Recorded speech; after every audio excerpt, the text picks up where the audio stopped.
ورجعت لكم بفيديو جديد على قناة مختصر الأفلام. قبل ما نبدأ الفيديو يا صديقي ما تنساش تصلي على النبي وتعمل لايك للفيديو واشتراك في القناة وتفعل زر الجرس علشان يوصلك كل جديد. ويلا بينا.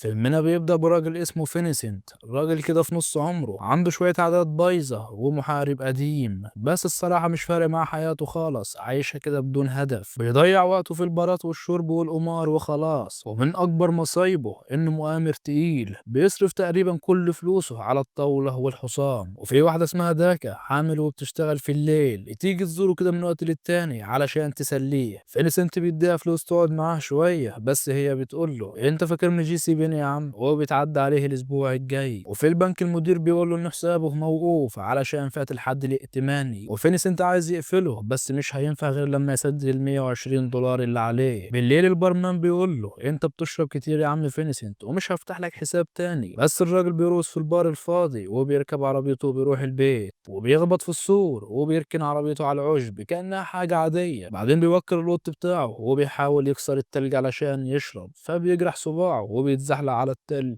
ويخبط دماغه في الدولاب ويفضل مرمي على الأرض. الصبح عربية ناري تيجي تقف عند بيته تكسر غصن شجرة، والغصن بينزل على عربيته. الضربة بتصحيه من النوم، بيخرج وشه كله دم وبيبص يلاقي عربيته والسور والشجر متدمرين. ماجي ست برضه في نص عمرها بتبص عليه وبتقول له انها لسه ناقله مع ابنها وجابت العمال علشان يساعدوا في النقل. فينيسنت بيتنرفز وبيقول ان عربيته غاليه. ماجي بتقول له هتتصرف في الموضوع، انت شكلك مفلس، مش قصدي حاجه بس باين عليك مش غني، وانها ترفع قضيه على شركه النقل. فينيسنت قال لها ارفعي براحتك بس تدفعي ثمن السور والشجره. ماجي في الاخر بتوافق انها تدفع ثمن الخسائر. تاني يوم الصبح ماجي بتوصل ابنها اوليفر لمحطه الباص وبتوصل انه يخلي باله من نفسه ومعاه المفاتيح والموبايل ويروح لوحده النهارده علشان مش هتعرف تيجي تاخده. اوليفر دخل مدرسته الجديده سانت باتريك، المدرس بيطلب منه يقول صلاه بس الولد بيرد عليه بكل هدوء وبيقول له انه يهودي. المدرس بيبتسم وبيقول ان كل الاديان مرحب بيها. اوليفر بيقول 3 كلمات للصلاه وبيقعد، والدرس بيكون عن القديسين الكاثوليك. فينيسنت بيراهن على سباق خيول كالعادة وبيخسر وبيزعل. واحد بيجي ياخد منه البيرة وبيقول له طالما بتزوغ من الدفع يبقى اتعود على كده. فينيسنت ما معهوش فبيطلب مهلة شهر، الراجل بيديله اسبوعين بدل الشهر. في المدرسة اوليفر مش قادر يكمل حصة الرياضة والمدرس بيسأله لو اتدرب قبل كده. في أوضة الملابس العيال بيتنمروا عليه وبيبوظوا الخزنة بتاعته، فبيخرج من المدرسة لابس طقم داخلي بس وبيتوه شوية، وبعدين بيرجع بيته بيكتشف ان نسي المفاتيح في هدومه اللي اترمت، فبيحاول يدخل من القبو او يتسلق السور بس كل محاولاته فشلت. بيروح للجار اللي هو فينيسنت علشان يكلم امه بس امه مش بترد، فبيسيب لها رسالة صوتية وبيقول لها ان هيقعد عند جارهم فينيسنت شوية لحد ما هي ما ترجع. فينيسنت الراجل العجوز متضايق مش عايز يشوفه. ماجي بتكلمه تاني وبتطلب منه يخلي الولد عنده شوية علشان يحل واجباته، لكن فينيسنت مش عايز يبقى جليس اطفال بالمجان وبيطلب 12 دولار في الساعة. ماجي ما عندهاش حل تاني وبتضطر توافق. القطة بتاعت فينيسنت بتحك نفسها بأوليفر، وفينيسنت بيقول القطة دي مش بتحب حد بس الولد ده باين عليه بيعرف يتعامل مع الحيوانات. بالليل فينيسنت بيعزمه على اكل فخم بسكوت ناشف وسردين معلب. ماجي بتيجي تاخد ابنها، فينيسنت بياخد الفلوس من غير ما يرجع الباقي وبيسألها ازاي ابنك كده وابوه فين. ماجي بترد عليه وبتقول له انهم لسه ناقلين وابوه مش في الصورة وانهم متفرقين من زمان. فينيسنت بيقول لها ممكن اراقبه ساعتين 3 في اليوم، 12 دولار لو هاكله و11 لو جايب اكل معاه، يعني يا صديقي لقاها سبوبة. ماجي بتوافق والاتفاق بيتم. وفي البيت ماجي واوليفر بيتكلموا عنه، هو مش وحش بس هو شكله متعصب بس بيضحك برضه. وفي النايت كلوب داك الست الحامل بترقص بس شكلها تعبان مش قادرة تدفع حتى تمن الأشعة، وبتقول إنها مش قادرة ترقص تاني والعيل ده هيبوظ لها الميزانية. في المدرسة العيال بيتعلموا عن القديسين، كل واحد بيشرح فاهم إيه وبيقول اسم قديس يعرفه. ماجي كانت ناوية تروح تجيب ابنها من المدرسة بس اتزنقت في الشغل، غطت مكان زميلتها في المستشفى فاضطرت تطلب من فينيسنت يجيب ابنها. فينيسنت بيروح ياخد اوليفر من المدرسة وفي السكة بيبدأ يحطوا شوية قواعد ما بينهم. وهم ماشيين فينيسنت بيقف عند كابينة تليفونات قديمة بيدي لاوليفر شوية فكة وسجاير فاضية وبيطلب منه يكلم مامته. وفجأة زمايله اللي بيضايقوه بيطلعوا له من ورا الحيطة. روبرت الشاي بتاعهم بيبدأ يهزر على خفيف بس اوليفر بيضربه، روبرت بيرد عليه وبيضربه جامد. وفجأة فينيسنت بيظهر وبيقول لهم انا عارف اهاليكم كويس ولو ضربتم الولد تاني انا هضرب اهاليكم زي ما بتعملوا معاه. فينيسنت بيطردهم وبيشيل اوليفر وبيمسح له وشه من الدم وبيسأله لو ابوه اللي علمه يضرب كده. اوليفر بيرد وبيقول ان ابوه راجل مسالم، بس انا عايز اتعلم ادافع عن نفسي. فينيسنت بياخد المكان غريب كده، واوليفر شايل سبت غسيل ومش فاهم هم رايحين فين اصلا. فينيسنت بيلبس بالطو ابيض وبيخش على واحده اسمها ساندي، ست كبيره في السن. ساندي بتبص له كانه دكتور وبتطلب منه يبلغ الناس انها مش عايزه فاصوليا خضراء. اوليفر بيدخل يحط الغسيل وفينيسنت بيقعد يكشف عليها وبيقول لها انت لسه زي القمر. واوليفر بيكمل بكلمتين حلوين برضه. وهم خارجين من الاوضه، انا الست اللي في الريسبشن بتقول لهم مفيش حد هيغسل الغسيل بتاعكم، اغسلوا لنفسكم. فينيسنت بيرد وبيقول بلاش الفاصوليا الخضراء، ساندي بتحب البروكلي. بعدها فينيسنت بيبدا يدرب اوليفر على الدفاع عن نفسه. اوليفر مش حابب، بس فينيسنت مصر، قاعد يدربه وهو ماسك سيجاره وكوبايه كأن مفيش حاجه. في يوم ماجي وهي راجعه من الشغل، بيجي واحد يسلمها ورقه من المحكمه، واللي بيكون مكتوب فيها انه جوزها القديم رفع عليها قضيه حضانه. ولما بتيجي تاخد اوليفر بتلاقيه نايم على الكنبه عند فينيسنت، وعينيها فيها دموع من التعب والخوف، عارفه ان جوزها القديم هيكسب علشان هو محامي، وهي يا عيني قادره تدفع الايجار بالعافيه. وفي المدرسه روبرت بيضرب اوليفر بكوره في وشه بيخلي مناخيره تنزف، بس اوليفر بيتعصب وبيضربه جامد وبيخليه ينهار، وده بيخلي الكل يندهش من قوته. اوليفر بيجري على فينيسنت فرحان عايز يحكي له عن انتصاره، لكن بيلاقي عند الباب داكا بيسأله مين دي. فينيسنت بيرد دي ست بتشتغل في الليل. بعد كده فينيسنت بياخده على مضمار خيل وبيبدأ يعلمه ازاي يراهن، وفعلا بيراهنوا وحصانهم بيكسب. بس فينيسنت بيقول له انه يعمل نفسه خسران علشان الراجل اللي عليه فلوس واقف بيراقبهم. بياخد الفلوس بيجروا بيها وبيروح يصفي الدين في البنك وبيفتح حساب باسم حفيده، وبعدها بياكلوا ايس كريم وبيضحكوا سوا في البار في لحظة نادرة من السعادة. وفي نفس الوقت